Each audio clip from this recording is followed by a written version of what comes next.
Bapak Ibu saudara sekalian yang dirahmati Allah, dalam rintasan sejarah Islam kita mendapati bahwa di bulan Rajab,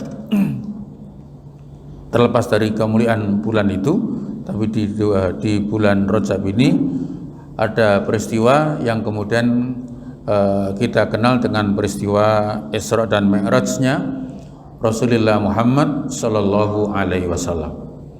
Nah, senyampang dengan itu saya ingin sampaikan peristiwa Isra dan Mi'raj, tetapi saya ingin sampaikan 3 hal, tentu mungkin agak bersambung atau nanti harus berseri dengan bulan yang akan datang insyaallah. Yang pertama adalah tentang peristiwa-peristiwa yang terjadi sebelum peristiwa Isra dan Mi'raj, atau saya biasa menyebutnya supaya mudah pembahasan, pra Isra Mi'raj. Kemudian yang kedua peristiwa Isra Mi'raj itu sendiri, yang kemudian yang ketiga adalah pasca atau pasca Isra Mi'rajnya. Sore hari ini saya ingin sampaikan yang pra Isra Mi'raj, yaitu peristiwa yang mengitari, mendahului sebelum peristiwa Isra dan Mi'raj, yang kemudian dalam sejarah disebut dengan Amul Khuzni, tahun duka cita, di mana nanti kita akan belajar tentang kenapa ada istilah tahun duka cita dan bagaimana hukum berduka, dan bagaimana seorang muslim itu ketika berduka. Nah, tahun ini disebut dengan Amul Khuzni karena kurang dari 1 tahun dari bulan Ramadan. Ramadan itu istri Rasulullah Sallallahu Alaihi Wasallam yang bernama Khadijah radhiyallahu anha, beliau adalah istri pertama Rasulullah Sallallahu Alaihi Wasallam, wafat. Ada yang menyebut 3, ada yang menyebut 5 bulan berikutnya itu pamannya yang bernama Abu Thalib itu juga dipanggil atau menghadap Allah Subhanahu wa Ta'ala. 2 orang ini wafatnya ditangisi oleh Rasulullah dengan alasannya masing-masing, sehingga kemudian tahun ini kemudian disebut dengan Amul Khuzni, tahun berduka. Rasulullah berduka karena ditinggal wafat orang-orang yang sangat dicintainya dengan alasan yang berbeda. Nah, pelajaran yang pertama adalah berduka itu boleh, Pak. Ya. Jadi istri wafat itu menangis itu boleh. Faktanya Rasulullah ketika istrinya wafat berduka, menangis. Bahkan kalau kemudian kita lihat secara fikih sosial, istri meninggal itu sebaiknya nangis, Pak. Minimal gen roto pantas lah. Nah, masa orang nangis 11 kan ora enak gitu ya. Ya, Bapak Ibu sekalian yang dirahmati Allah, hanya nanti soal tangisnya kenapa itu yang berbeda kan, tapi berdukanya itu boleh. Jadi jangan terlalu tegar. Ya, sesakit apapun istri kita, atau sudah kita hitung misalnya karena sakitnya begini, menurut hitungannya, maaf ya, kadang-kadang ini manusia itu kadang ngitungnya ngawur, sampai mati Pak daripada ngono gitu. Karena begini misalnya kan begitu, karena sakitnya ABCD dan macam-macam, itu tetap kemudian secara psikis seorang suami itu mestinya berduka ketika istrinya wafat, apalagi kalau kemudian wafatnya dalam keadaan amat sangat dicintainya. Yang tidak boleh itu meratap ya, jadi kalau hanya nangis ditinggal istri itu bukan hanya boleh, malah dalam kondisi tertentu bisa sunnah ya, supaya kemudian tentu ini bukan dipaksakan nangisnya, juga bukan gen pantas nangis, tapi betul-betul kemudian bagaimana hubungan suami istri itu baik sehingga ketika pasangannya wafat ia berduka. Nah, Bapak Ibu sekalian yang dirahmati Allah, khusus Rasulullah Shallallahu Alaihi Wasallam, kita bisa mendapati duka Rasulullah Shallallahu Alaihi Wasallam itu kadang masih terungkap meskipun sudah berada di Madinah. Ya, ini karena begitu dalamnya cinta Rasulullah Shallallahu Alaihi Wasallam kepada Khadijah radhiyallahu anha. Hal ini bisa kita lihat misalnya ketika nanti Rasulullah sudah bersama Aisyah, itu kemudian kalau bahasa kita itu apa ya, lagi santai alam-alaman, nah cara wong desa ya petan lah gitu ya. Ya karena Aisyah tidur di pangkuan Rasulullah. Nah, ini penting, Pak. Jadi jangan hanya mangku laptop terus, Pak.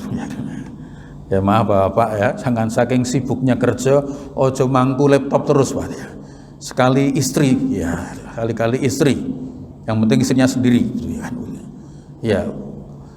Tidur di pangkuan Rasulullah, kemudian Rasulullah bercerita, "Ya Aisyah, dulu zamannya Khadijah." Jadi Rasulullah masih teringat dengan Khadijah. Dan uniknya, ini juga menjadi catatan penting buat kita semuanya, kaum laki-laki. Ini pelajaran penting karena Rasulullah itu menjadi sumber belajar kita. Aisyah itu bangun, Pak. Padahal Rasulullah hanya berkata di biyen ke zamannya Khadijah, kalau bahasa kita, itu istrinya bangkit, Pak. Kalau bahasa kita, karena Aisyah itu kan pencemburu, Pak. Ya, karena masih muda pencemburu.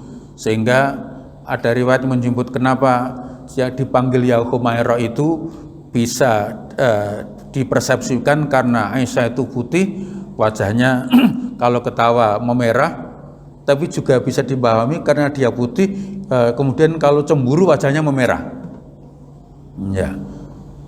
Apakah karena ketawa, apa karena cemburu, itu nggak penting. Tapi yang pasti Aisyah putih, Pak. Ya, karena kemudian memerah. Kalau wis ireng kan mungkin memerah kan begitu. Kan menghitam kan kira-kira begitu. Jadi Bapak Ibu sekalian yang dirahmati Allah, itu kemudian bangkit dengan rasa cemburunya. Kalau bahasa kita, kok dia lagi sih yang diomongkan gitu. Iya. Kemudian dengan penuh kelembutan, lagi-lagi ini belajar bagaimana seorang suami ketika istrinya cemburu. Pelajaran yang kedua tadi, Bapak Ibu, penting buat kita kaum laki-laki. Kalau misalnya apakah karena wafat atau karena apa, lalu kemudian kita dalam tanda petik terpaksa harus menikah lagi, maka jangan punya hobi menceritakan istri kita yang pertama kepada istri kedua. Win jengkel ke, Pak, yakin Pak. Bisa dibayangkan, sudah wafat aja cemburu, pemenang urip, tawur, Pak. Nah, kan gitu loh Bapak Ibu. Iya. Maka kalaupun misalnya ada di antara bapak yang istrinya dua, jangan sok menceritakan kelebihan istrinya kepada istrinya. Ya, itu jengkel gitu. Ya. Kemudian dengan pelajaran penting berikutnya adalah ketika kemudian istri cemburu, maka kemudian akhlak ini yang laki-laki penting buat kita kaum laki-laki, bagaimana agar menenangkan emosi istri agar kemudian tidak menjadi-jadi. Nah ini dan Rasulullah melakukannya dengan penuh kelembutan sehingga kemudian tensi Aisyah yang nyaris emosi, nyaris cemburu besar karena Rasulullah menyebut nama Khadijah bisa ditenangkan kembali. Ya, ya Aisyah dipanggil dengan penuh kelembutan, Pak. Kalau bahasa biasanya kan kalau kita istri emosi, kemudian kan kita melu-melu emosi. Ngono nesu, lah ini gitu tuh, ya kan, ngono nesu, ya, kurang nesu piye, ya nesu, orang tukaran dhewe begitu ya. Tapi kemudian dengan penuh kelembutan Rasulullah sanggup menundukkan Aisyah dan kemudian turun tensi cemburunya dan kemudian Rasulullah bisa menjelaskan kepada Aisyah tentang posisi Khadijah dengan baik dan kemudian Aisyah memuliakan Khadijah dengan luar biasa. Iya, Bapak Ibu sekalian yang dirahmati Allah. Apa penjelasan beliau? Khadijah itu adalah wanita pertama, manusia pertama yang beriman kepadaku sebelum ada orang lain. Ini catatan penting dalam hidup kita, pelajaran penting. Backup pertama, suksesnya kita kaum laki-laki itu ada pada istri kita, tentu sebaliknya suami. Ya. Ketika kemudian kita tidak ada dukungan, kita dimutasi, nah Nah, ini contoh paling konkretnya begitu kita itu ya. Iya, kalau kemudian istri kita nggak membackup kita, nggak memotivasi kita, nggak kemudian apalagi kemudian sudah punya anak-anak, lalu kemudian dia berkata, aku ya mutasi ya, anaknya melu kowe, ngono umat kita itu ya. Iya, aku yang ngoyak karir mas, ngene wae, podo ndanae wis kuwi gowono, aku ya pengen berkarir. Sudah bingung kita itu. Ya. Khadijah itu adalah wanita pertama, manusia pertama yang beriman kepadaku sebelum yang lainnya. Belum ada orang lain menyatakan beriman kepada Rasulullah. Orang pertama adalah Khadijah, istrinya. Dan sejarah mencatat orang-orang hebat itu, Bapak Ibu sekalian, dari Nabi Adam sampai kemudian generasi berikutnya, sampai dari para ulama, sampai bahkan mungkin sampai akhir zaman, itu boleh dicatat, boleh digarisbawahi, meskipun bukan mutlak dan satu-satunya, tapi dia salah satu yang cukup dominan pengaruh pasangan hidup kita. Nabi Adam itu keluar dari surga menurut kisah yang dalam Al-Quran itu karena istrinya tidak kuat nahan godaan dan akhirnya mengajak suaminya. Tetapi kemudian juga kemudian Nabi Lot alaihissalam gagal dalam dakwahnya menghadapi kaum LGBT waktu itu juga karena faktor istrinya. Nabi Nuh juga begitu. Tapi kita juga bisa mencatat Nabi Ibrahim itu dahsyatnya luar biasa. Putranya yang bernama Ismail alaihissalam juga luar biasa karena lagi-lagi faktor wanita di dalamnya. Ya. Nabi Ibrahim itu begitu merindukannya punya putra, begitu punya putra disuruh meninggalkannya di lembah Bakkah. Istrinya luar biasa, berangkatlah karena ini perintah Allah. Nabi Ibrahim kan begitu, aku pasrahkan istri keturunanku kepadamu ya Allah di lembah yang tandus ini. Diserahkan. Istrinya luar biasa. Kalau bahasa kita wis mas bismillah mangkat wong SK-ne wis dadi. Wis aku tak nang kene karo bocah-bocah. Bismillah insyaallah baik semuanya. Iya. Loh kalau Hajar protes waktu itu bisa. Kowe iki piye to? Jare pengen dana bandang dana mbok tinggal ngene karepmu piye gitu. Iya. Pergi. Nabiullah Ibrahim berangkat memenuhi SK Allah Subhanahu wa taala. Pulang, sebelum pulang mohon maaf, Nabiullah Ismail alaihissalam itu tumbuh menjadi remaja, bertanya kepada ibunya, ayah mana kok nggak pernah pulang? Hajar itu kan aslinya bingung, Pak. Ditakoni anak lanang, bu bapak pundi kok mboten nate kundur, itu juga bingung. Wong Nabi Ibrahim itu ditelepon ra diangkat. Ya kan, di WA centang siji. Ya kan, bandang centang lur ora biru-biru kan udah ra diwaca ya. Nah, begitu, Pak. Di WA ra dia masuk terus begitu, tapi Hajar tidak ngerti di mana posisi suaminya, tapi sanggup menjelaskan kepada putranya tentang keutamaan ayahnya. Sehingga anak itu bangga dengan figur ayah yang bernama Nabiullah Ibrahim. Ayahmu seorang pejuang. Anaknya bangga membayangkan ayahnya hebat. Bukan kemudian dibuat stres anaknya. Bapakmu rak cetok le. Serasa mbok goleki dianggap ae mati ra wis. Iya. Mulane hati-hati sumben kowe aja kerja ning pajak, pindah terus anakmu rak cetok. Iya, jajal kowe pikiran kowe SD kelas sampai kelas 6 pirang sekolahan kowe. Patang sekolahan ta kowe pindah-pindah, itu kan gara-gara bapakmu. Akan menjadi tidak sehat kalau kemudian ibunya menasihatinya begitu. Menguatkan anak, dan itulah laki-laki wanita. Nanti kita boleh catat Nabi Musa alaihissalam juga begitu, Pak. Nabi Musa itu lahir dihanyutkan oleh ibunya di sungai, bukan ditinggal pergi, Pak. Diikuti, Pak, sampai ditemukan oleh istrinya Fir'aun. Ketika bayi yang pernah nanti akan menjadi Nabi Musa alaihissalam itu kan butuh air susu ibu. Semua ibu-ibu dipanggil untuk diminta untuk memberikan asinya. Ini namanya ilham dari Allah. Bayi yang bernama Musa itu menolak. Lalu ibunya datang menawarkan diri masuk kandang macan, Pak. Iya kan?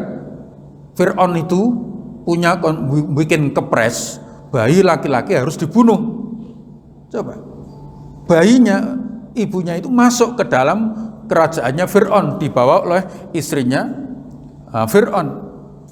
Iya, lagi-lagi ini juga cara terpenting. Fir'aun itu kejamnya luar biasa. Dengan kepresnya, keputusan Presiden Fir'aun itu memutuskan setiap bayi laki-laki harus dibunuh. Tapi ketika kemudian istrinya Fir'aun pulang membawa bayi, perawani mata ini ya Pak? Iya. Laki-laki ya? Iya, bunuh. Berani membunuh dia, pisah. Mundur Pak. Fir'aun itu kejam, bengis, galak. Iya, tapi sehebat-hebatnya Fir'aun, dia takut kepada istrinya. Ya, makanya mohon maaf ya, kalau ada kawan orang neng kantor galak, neng dindi galak, neng omah karo bojone wedi, itu kan kemungkinan keturunan Fir'aun gitu. Ya, kira-kira kan begitu loh. Jadi Bapak Ibu, laki-laki wanita peran luar biasa. Nanti kita bisa lihat lagi Umar bin Abdul Aziz, ya seorang khalifah yang dalam 2 tahun pemerintahannya bisa memakmurkan rakyatnya. Siapa yang membackup? Ya kan? Siapa yang mendidik? Kan kita lihat nanti ibunya, perannya sangat amat luar biasa. Ya, betapa kemudian ketika Umar bin Khattab sedang melakukan inspeksi, kemudian menemukan seorang wanita yang sangat jujur, seorang wanita penjual susu onta. Singkat cerita, akhirnya kemudian dinikahkan dengan putranya, lahirlah cucu yang bernama Umar bin Abdul Aziz, kemudian menjadi khalifah. Ketika menjadi khalifah, anaknya datang, kemudian ngajak rembukan. Yang namanya anak khalifah kan berarti sultan, putra mahkota. Kalau bahasa kita, Bapak saya mau bicara sebentar. Bicara apa? Negara apa pribadi? Kenapa bertanya begitu? Karena antara raja dengan putra mahkota. Ya, pertanyaannya ini bicara negara apa bicara pribadi? Pribadi. Kalau pribadi sebentar, lampu saya matikan. Ya. Kenapa? Karena ini listrik dibiayai negara, kita nggak boleh pakai kalau urusan pribadi. Anaknya lapor ibunya, Bu, lampunya malah dipateni ya. Itu ibunya luar biasa, laki-laki istri, perempuan, Pak. Dukung ayahmu agar mampu menjaga amanah ini, agar kita sekeluarga selamat dunia akhirat. Loh kalau istrinya nggak begitu, ruwet loh Pak. Bu, meh nyileh mobil bapak ra entuk kan dia nios, ra ngefek blas. Bapakmu pejabat ra ngefek blas. Sesuk pelatih ganti ireng, ngono malah gitu ya. Wis to kuncine jiko rasa ngomongku nak bapak menesu sing ngadepi aku. Ngono iki kacau Pak. Iya. Perempuan, laki-laki, wanita amat sangat luar biasa. Dan Rasulullah pun mengalami hal yang sama. Yang pertama kali membackup perjuangannya adalah istrinya yang bernama Khadijah. Dikisahkan ketika Rasulullah bertahanus, kemudian kondur pulang dalam keadaan menggigil karena bertemu malaikat Jibril dalam peristiwa nuzul Quran itu, Khadijah langsung menyelimuti suaminya. Lagi-lagi ini kematangan emosi, tidak banyak ditanya. Suaminya pulang menggigil, langsung diselimuti, ora kakean takon, Pak. Ya. Wis mulai gembrep, dredeg. Napa Mas? Mutasi ya. Napa? Ngeri ya. Wah, lah kowe wah serak jos kowe. Mas diamuan kowe. Iya. Iya. Tapi kalau kemudian piye guys, gue SK mutasi, tenang sampai rumah, istrinya menyelimuti, ditenangkan, dibuatkan minum dengan tangannya sendiri, tidak perintah khadimat.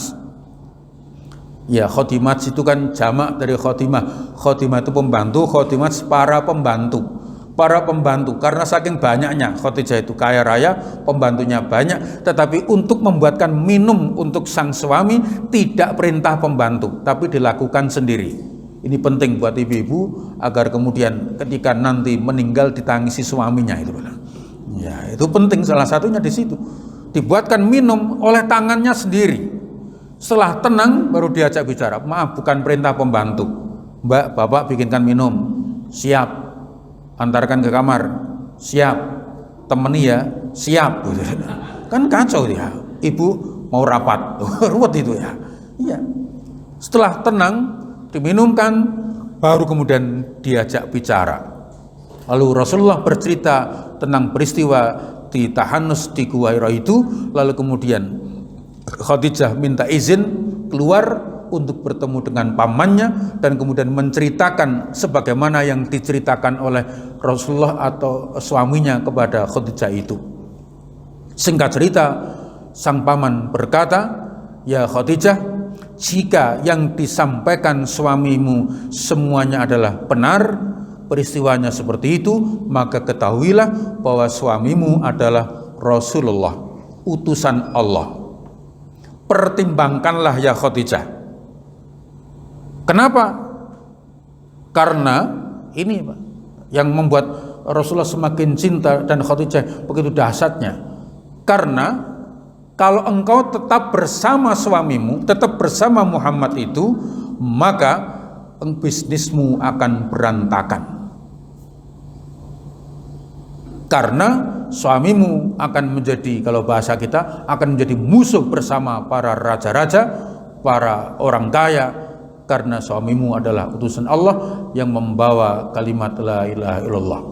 Dan itu yang maknanya amat sangat dalam itu. Pertimbangkan.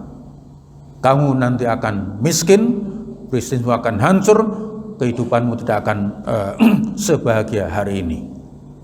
Mendengar jawaban itu, Khadijah bukannya kemudian mundur, tapi malah bergegas pulang menemui sang suami. Asyhadu alla ilaha illallah wa asyhadu annaka ya Muhammad Rasulullah.